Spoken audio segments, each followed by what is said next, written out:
you kidding me? Look what happened. They dug a hole with those golden shovels, and then they fell into it. Look, they didn't shovel other dirt. They did shovel some dirt. 100 homes were bulldozed. They wasted hundreds of millions of dollars of your state and local tax dollars to promise a project that never happened. Foxconn turned out to be just that, a con. Go figure. In just 4 years under his administration, instead of creating 13,000 jobs in Racine, my predecessor, and 1,000 manufacturing jobs, rather than creating them, 1,000 manufacturing jobs left Racine. 83,500 total jobs left Wisconsin during my predecessor's term. But that's not on my watch. We're determined to turn it around. Thus far, since we've come to office, we've created, and with the governor's overwhelming leadership, we've created over 178,000 jobs in Wisconsin, and we're going to create more here in Racine, and big time.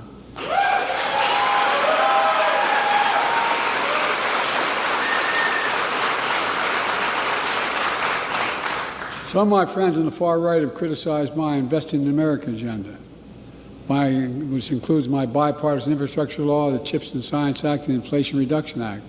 But a lot of business leaders support it as a key to economic growth that we're seeing now. Remember here, you're going to hear a recession next week, no soft landing. Well, in fact, I've asked business leaders like Brad a simple question.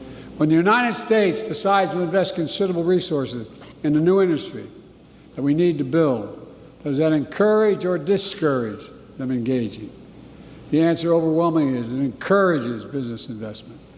And that's what we're seeing now with our administration.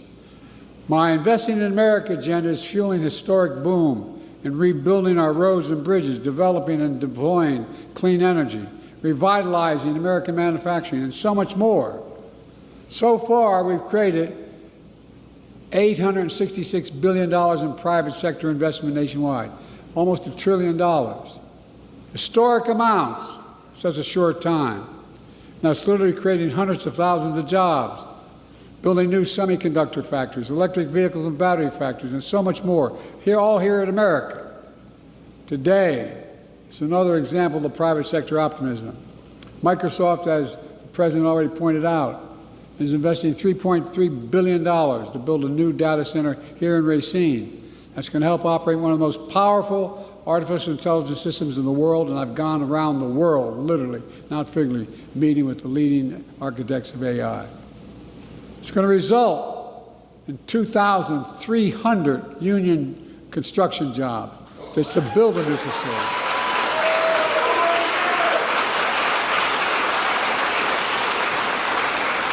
And 2,000 permanent workers to work in the data centers. In addition, we're also providing a pipeline to train these new jobs. A pipeline that starts right here at this very spot. Microsoft is partnering with Gateway Technical Community College right here to train and certify 200 students a year to fill high-demand, good-paying jobs in data and IT at Microsoft's new AI data center here in Racine. But that's not all. In addition, Microsoft is continuing a pipeline going to high schools in nearby Mount Pleasant to train high school students for jobs of the future. As the boss pointed out, it's going to create 100,000 jobs over time. It's all part of Microsoft's broad plan to build an artificial intelligence ecosystem right here in Racine. And it's going to be transformative, not just here, but worldwide. It's not only significant investment in infrastructure in Racine, but for the people of Racine. It means folks are getting trained. Folks are getting trained in new, high-paying, high-skilled jobs that don't require a four-year college degree and don't require you to leave home. You know, where I come from, that really matters. I know what it's like when your parents have to move the family in search of work because there's no jobs. What it does to the family's dignity. My wife, Jill, who teaches full-time at a community college, cares a lot about this as well. Last year, she announced our first 5 workforce hub sites to build a pipeline of workers and industries that create the new hometowns. There are new hometowns in Phoenix, Baltimore, Columbus, Ohio, Augusta, Georgia. building everything from semiconductors to electric vehicles.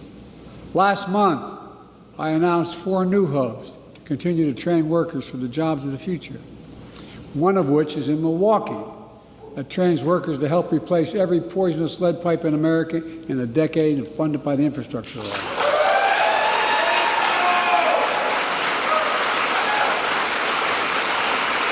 And by the way, Buy America has been the law of the land since the 30s, but it's been ignored by most administration. Past administrations, including my predecessor, failed to buy America. Not anymore. Here's how it works. When the Congress sends something to the president to build something, whether it's a road, a highway, a deck of an aircraft carrier, whatever it is, that president, back from a law that's passed in the 30s, is supposed to hire American workers to build it and use American products.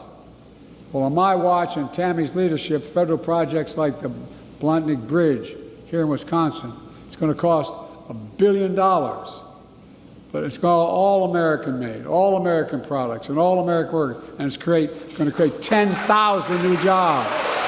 10,000. In addition to roads and highways and so much more would be made with American products, built by American workers, creating good-paying American jobs. What's happening in Racine is really important for another reason. We'll see more technical community colleges, technical changes needed in the next 10 years than we saw in the last 50.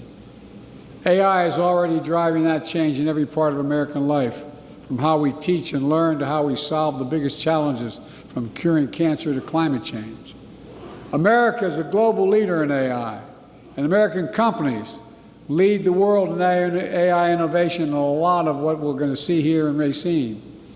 Because of our initiatives, American workers will power that innovation here in America. But look, to get the full benefit of all these safeguards, we need safeguards.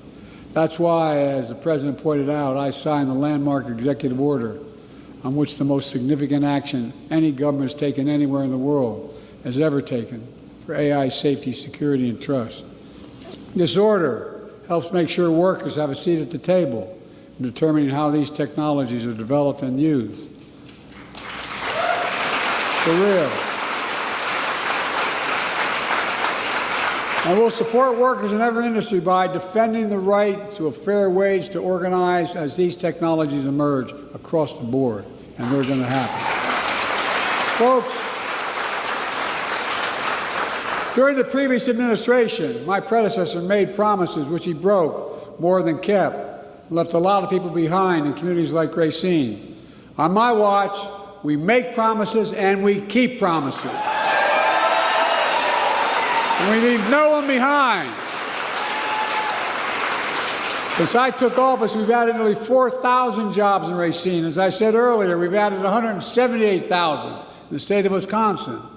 The unemployment rate has hit a record low in Racine. Racine has seen some of the strongest new business growth in all of Wisconsin. And it's only just beginning. We're seeing a great American comeback story all across Wisconsin, and quite frankly, the entire country. The bottom line is, we're doing what's always worked in this country, giving people a fair shot, leaving nobody behind, and grow the economy in the middle out and the bottom up, not the top down. When that happens, everybody does well. Everybody does well.